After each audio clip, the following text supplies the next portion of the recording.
Hello there, welcome to Cool Talk. Today we're going to look at the final season of Game of Thrones. Now I know I'm very late to the game, but I do have a few things to say.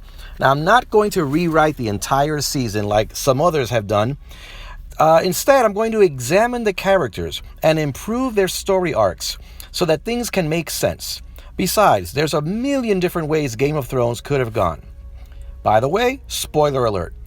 And before I begin, I want to say two things. Number one, I want to give a shout out to 4 YouTube accounts that rewrote the last season magnificently. They are Talking Thrones, Flick Fanatics, Think Story, and Bandit Incorporated. If you are a Game of Thrones fan, you will love their retellings. Look for the video under the title, How Game of Thrones Should Have Ended. And number two, I want to state that if the ending of Game of Thrones had stayed true to the characters, then I think most of us would have been satisfied. We may not have liked the ending chosen, but if thinking back, if we could see how the personalities of the heroes and villains, how they lend themselves to the outcome given, it would have been fine. This is not, however, what happened. Season 7 and 8 relied on plot devices, monologuing, spectacle instead of story, characters acting differently than what we had expected, and too many close calls. Now, the writers talked a lot about subverting expectations, but subverting expectations only worked, for example, at the Red Wedding, Ned Stark's death, the burning of Shireen, the disaster at Casterly Rock. They surprised us, and this works, but not if you're building up alternate expectations. For example, the show teased us with the upcoming confrontation between Jon Snow and the Night King, but we never got it. This is annoying and for some unforgivable. But enough introduction, let's get into the characters. Some major, some minor, and we're going to start with character number 1, Tyrion. Tyrion. I could have done a whole video on Tyrion. Most of us loved Tyrion in the early seasons. We thought he was so clever. But now when we think back on his activities as the Hand, under Joffrey and later under Daenerys, his mistakes were majorly stupid.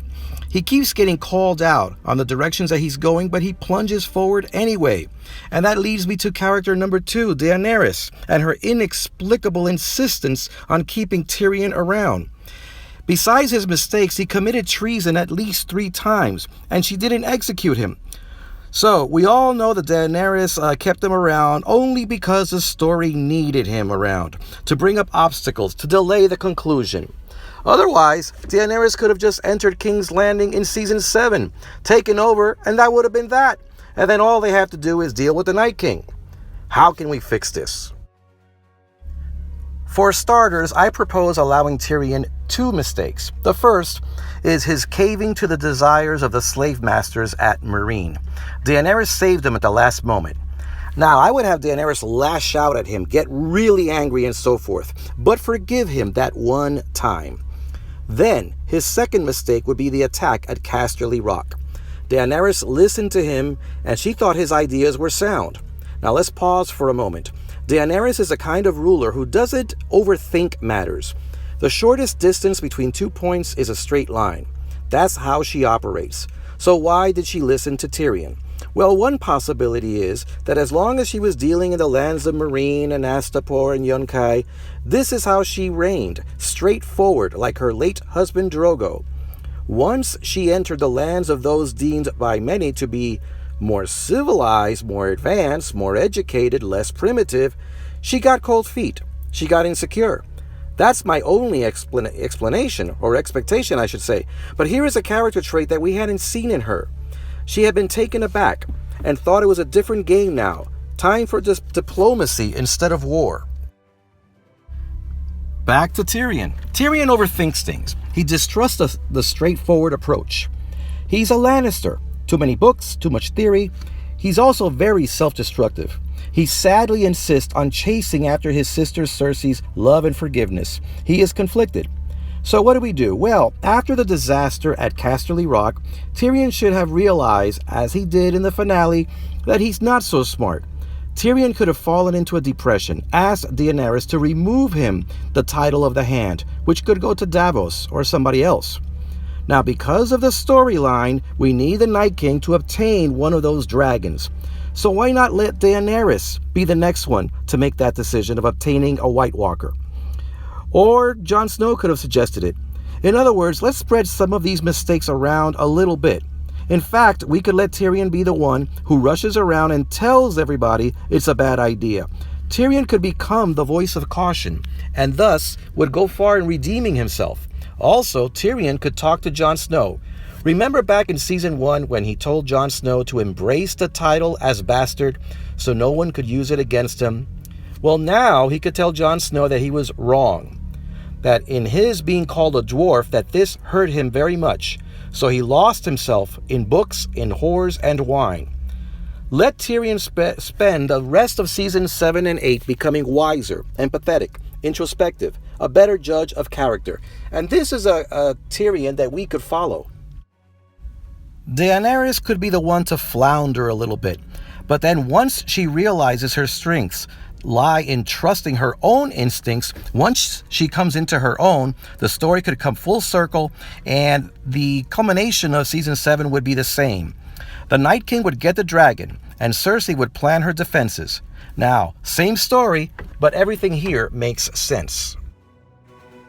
Now, somebody on Reddit suggested that Cersei should have gone to Winterfell in Season 8 to help against the White Walkers. And I really wish I had the account of the person who suggested it, because he has an awesome story of how Cersei goes to Winterfell, poisons Daenerys' mind, wreaks havoc in the minds of everybody, and then goes back to King's Landing to strengthen her defenses.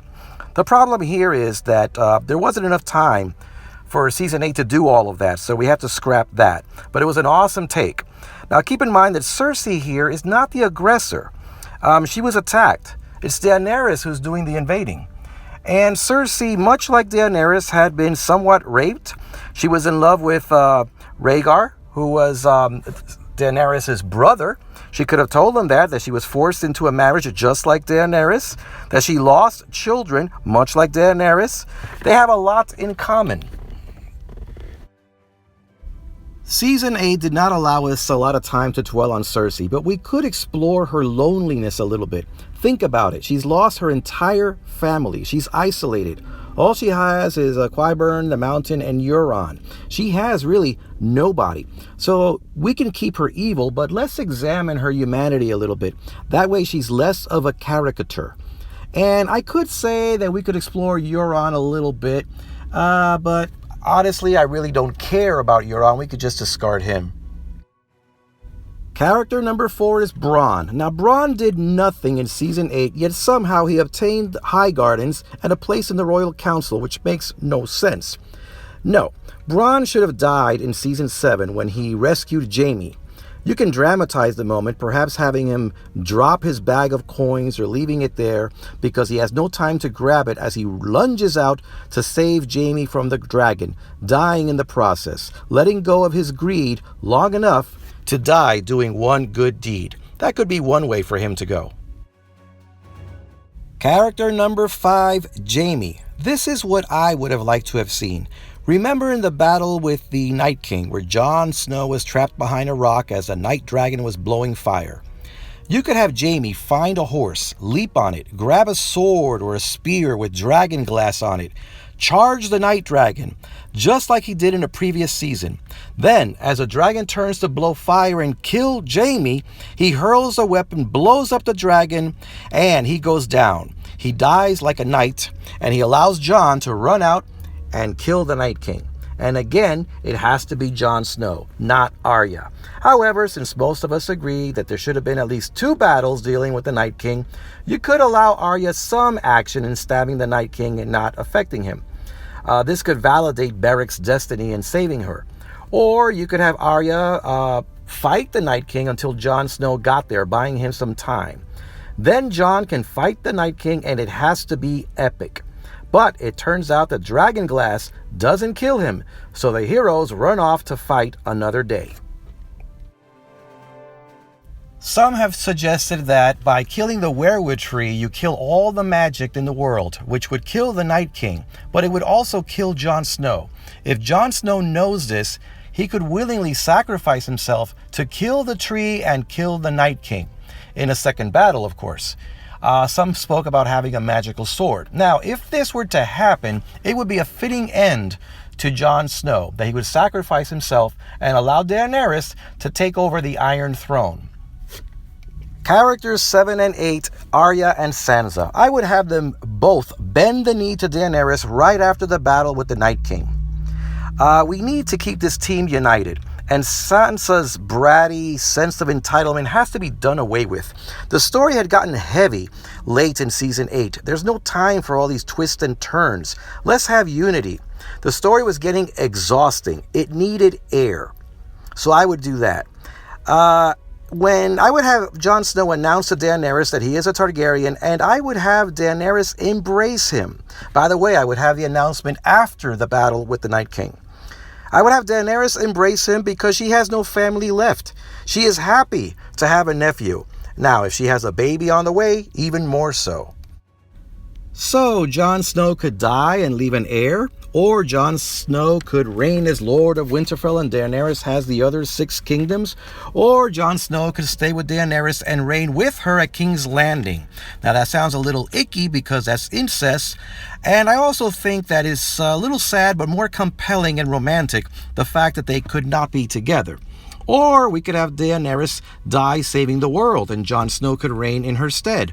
Or both of them could die saving the world and somebody else takes the Iron Throne. My choice would have been Sansa. Now, Sansa, the one that bends the knee, not the bratty, entitled little princess. That's where I would go. And now we go to character 9, Tormund. Now, before I get into Tormund, I have to say there were too many close calls in Season 7 and 8. By logic, nobody should have survived the battle in capturing the White Walker. Thoros was the only important recurring character to have died. No way could this squad have survived the onslaught of over 100,000 White Walkers. And let me talk a little bit about Uncle Benjen. Having Uncle Benjen only appear in the last seasons in the nick of time to save one of the Starks it insults our intelligence. I would give Uncle Benjen more of an important role with this squad. I would have Uncle Benjen lead them. And let's say we don't have Jon Snow leading the squad. Let Jorah lead them with the help of Uncle Benjen, who they can meet along the way. Then, instead of having them surrounded by White Walkers, have them run, fight, stick, and move, and make their way through impasses, caves, and mountains. And Uncle Benjen could lead them to safety until Daenerys rescues them. Now, back to Tormund, I would say that Tormund should die trying to catch the White Walker. But if Tormund doesn't die in the battle, well, we could have him go down in the battle against the Night King, fighting and killing a giant. It could be the same giant that Lyanna Mormont took down. Tormund could run over and help her, and they could both die. Remember that Tormund was known as the Giant Slayer, so this fits. And let's go now to character number 10, the Hound. Now, the Hound had a very good story arc. My only complaint of his fight with the Mountain is that the Mountain was too invincible. He took a knife right through the brain, a sword right through the belly. It looks too much like Freddy Krueger. So let's have the Hound stab him in both eyes. And as the Mountain flails around blind, the Hound can knock him into the fire. Or better yet, the Hound can push him into the fire or cut his head off, and the Hound could actually live. Now, I have this vision in my head about Arya. I prefer that Jaime die in the battle with the Night King, but let's just say that, like the show, Jaime makes his way to Cersei. But this time, he actually helps put Cersei on a boat so they can make their escape during the battle at King's Landing. But Arya spots them and shoots out a flaming arrow and burns them both to death. Now, Jaime fans will be torn. They hate Cersei and will applaud her death. But Jaime is siding with her and goes down by the hand of another one of our beloved characters, Arya. And hey, it's Game of Thrones. Character number 11, or is it 12? Doesn't matter. Davos. I want Davos to live because I want him to be the hand of whoever takes the Iron Throne. But if he were to die, and he should die in the battle with the Night King. And I think he should save the life of the little girl that had the grayscale disease. Now, this is obviously reference to Shireen, who he was not able to save. this could work. Now, if this sounds a little bit too obvious, well, we could have him save the lives of many children in the crypts, including the little girl with grayscale. Now, Jorah went down protecting his queen. I would not even touch that. That was great. And Beric, he fulfilled his destiny. Let's leave that alone. Theon redeemed himself and helped save the world. And Eddie, well, Eddie's death, yeah, it could stay the same. Now, because we're not having the Mad Queen angle, there isn't that much for Varys to do. He could live or he could die. As for Sam, I like the idea of Sam surviving so he can chronicle all these events like he did in Season 8. But I would not have him fight the White Walkers with a little dagger. I would have him in the crypts, protecting the women and children and helping them escape. Now, remember in episode 2 how we had Brienne, Tyrion, Jaime, Tormund, Gendry, Davos, and Podrick wonder who would die and who would live? It's unbelievable that Game of Thrones had them all survive. I wouldn't do that. Half of them at least have to go. I would only keep around Brienne and Tyrion and maybe Davos. I say that Podrick and Gendry should go down, both of them. Or maybe one of them at least. This would give Brienne and Arya somebody to mourn. An argument could be made that Tyrion could also die. I agree. And he could also go down, perhaps saving Sansa or Daenerys. But there's something about Tyrion that helps us identify with this show. It's sort of like he personifies Game of Thrones. So I would go along with the angle that he's become wiser, a person of better judgment, a person who redeems himself with good decisions for the last 2 seasons. And he could possibly end up on the Iron Throne or just become the Hand. And if he does, it would be by merit. If there is a second battle, Yara should be given a more active role. And Yara should be given what she was promised, for her to rule over the Iron Islands.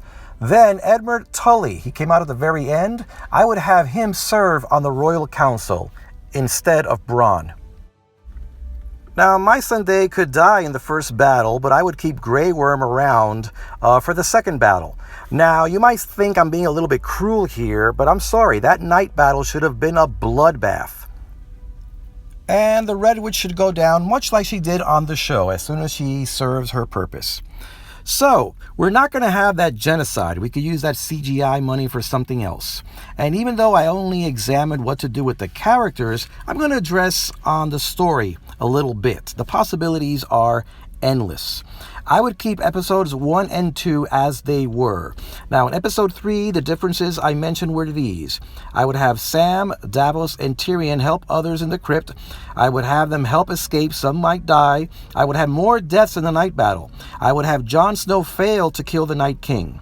In episode 4, I would have our heroes run away and regroup somewhere. Perhaps meet the fleets of the Iron Islands and then take off. The Red Witch and Bran could conjure up a new way to kill the Night King. Bran sees the Night King is on his way to King's Landing, perhaps to gather more dead troops. So Daenerys goes there to help King's Landing. And this time, it is a rescue. She's not going there to kill, she is going there to save. And there's a huge battle, but she keeps both her dragons. Cersei and Euron die, the citizens escape.